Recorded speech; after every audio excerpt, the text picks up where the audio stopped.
Welcome to That's Good Sports. I am Brandon. You can tell a lot about a man's character by the way he shakes his dick at the urinal perna. At least that's what Sigmund Freud taught us. A man with the highest of character, Andrew Luck, retired 1 year ago. A man who simply is a character, Antonio Brown, accelerated his descent into a forced retirement about a year ago. And a man with no character, Tom Brady, refuses to retire. The only noteworthy things happening across the NFL right now are injuries. And a couple teams are struggling to keep entire position groups out of the infirmary. The Browns lost rookie safety Grant Delpit for the season. The 49ers are lucky they gave George Kittle all of the money because he's the only one still standing there who can catch a ball. Budda Baker got paid a lot in Arizona, and Dan Snyder joined Twitter. I'm a real person. Some stuff to discuss on That's Good Sports.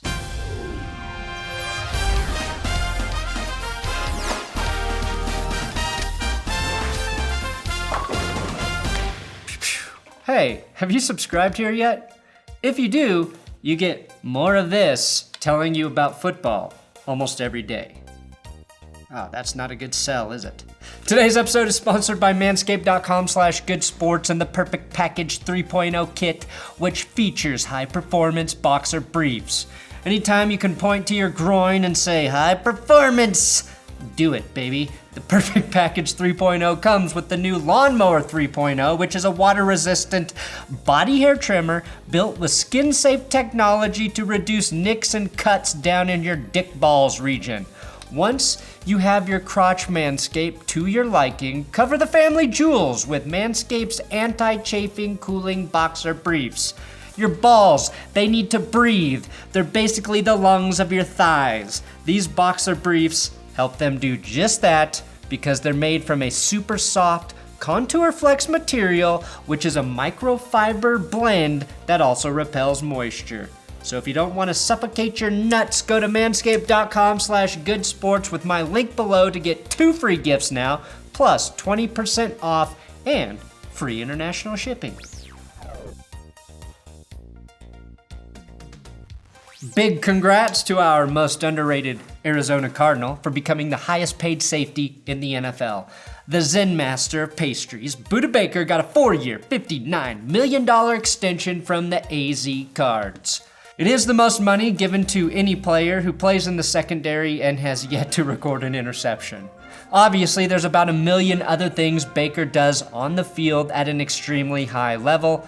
He will get his picks soon enough. Just like Jamal Adams and Justin Simmons will get paid soon enough. Both of those safeties will reset the market when they sign their next deal, which should have already happened, but it hasn't. And now John Elway is sweating bullets. Speaking of safeties, and bullets to an extent, Earl Thomas is now the bastard safety of the NFL as nobody seems interested in his services.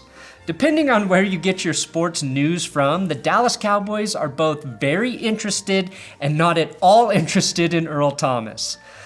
Thomas is no longer a top 5 safety in the league, but he's somewhere in that top 15 area, which means about half of the teams in the league could upgrade their free safety position. Hell, the Ravens played him at strong safety quite a bit last year, and Thomas recorded 3 sacks. Those were the first sacks of his career. So I expect somebody to take a chance on him. Yesterday was the 1-year anniversary of Andrew Luck's surprise retirement, and since next to nothing is happening in the NFL, everybody made a big deal about it. Luck shocked the world, though, when news about his retirement came down while he was standing on the sideline of the Colts preseason game. The fans booed Luck while he was standing there like he was some sort of Johnny Manziel or something. And he then gave a pretty emotional press conference explaining he couldn't do it anymore because of his many injuries.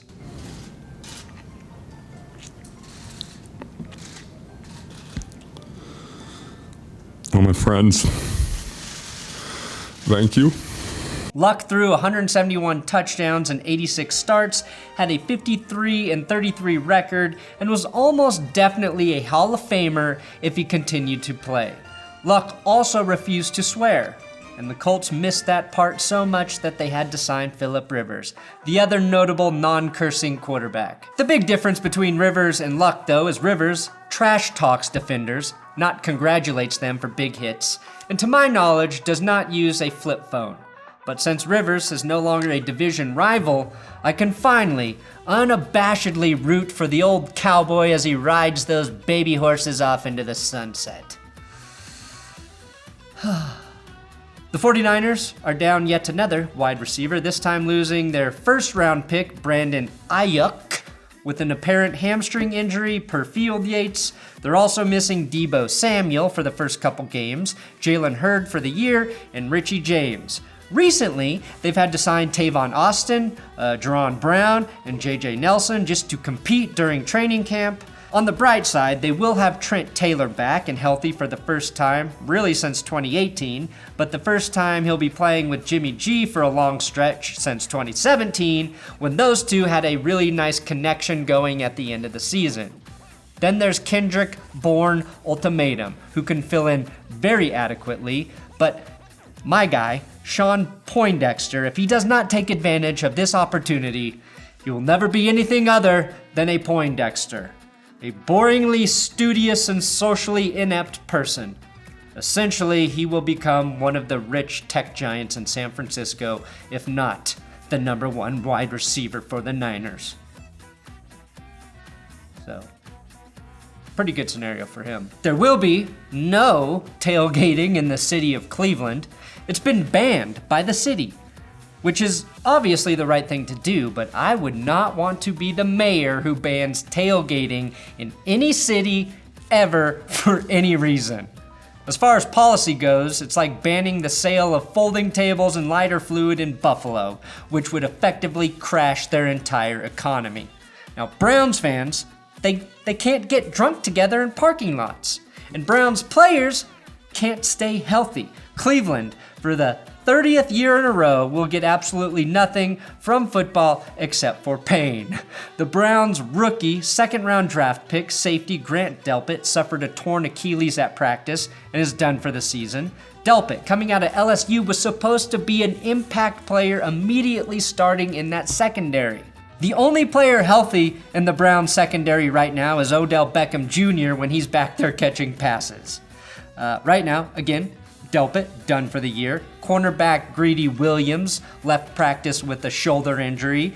Corner MJ Stewart left practice with a hamstring injury. Cornerback Terrence Mitchell has a knee injury. Cornerback Kevin Johnson, a lacerated liver. And safety Carl Joseph is dealing with some sort of foot issue. None of them were practicing. You know, football is a strange sport, though, when having a lacerated liver is considered less serious of an injury than a torn ligament in your body. You don't need your liver to make cuts on a football field. Get back out there, you pansy, and damage your liver over years and years of consuming alcohol like the rest of us. Obviously, the Browns have a little time for some of these guys to get healthy. But if they had to play this week, they would have one starter in the secondary healthy in Denzel Ward.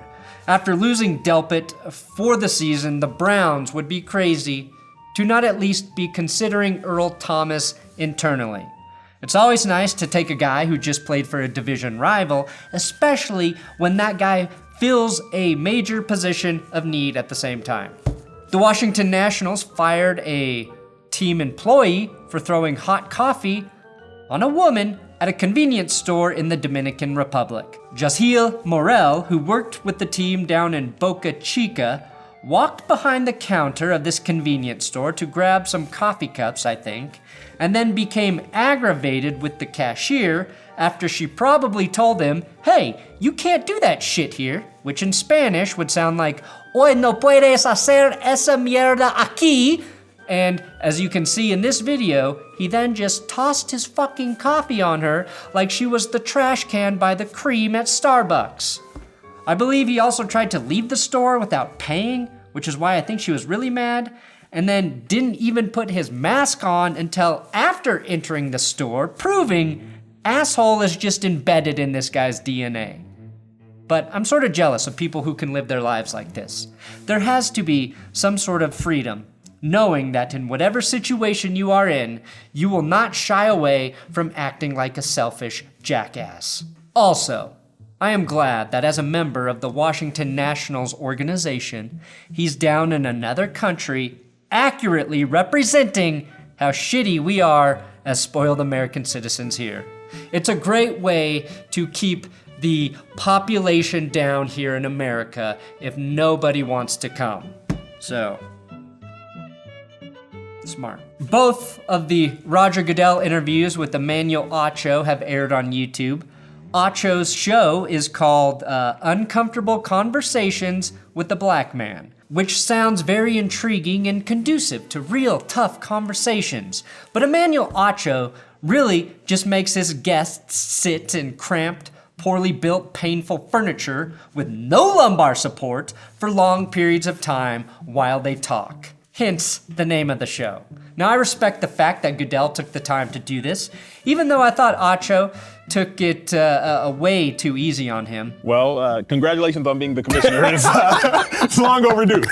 Not once did Roger Goodell look uncomfortable or did he squirm, and that is the only reason I watched Emmanuel. I'm a real person. Commissioner, it's long overdue.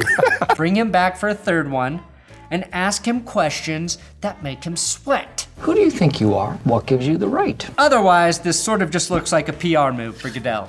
Finally, Dan Snyder joined Twitter in the most cowardly way possible by only allowing approved people to follow his account.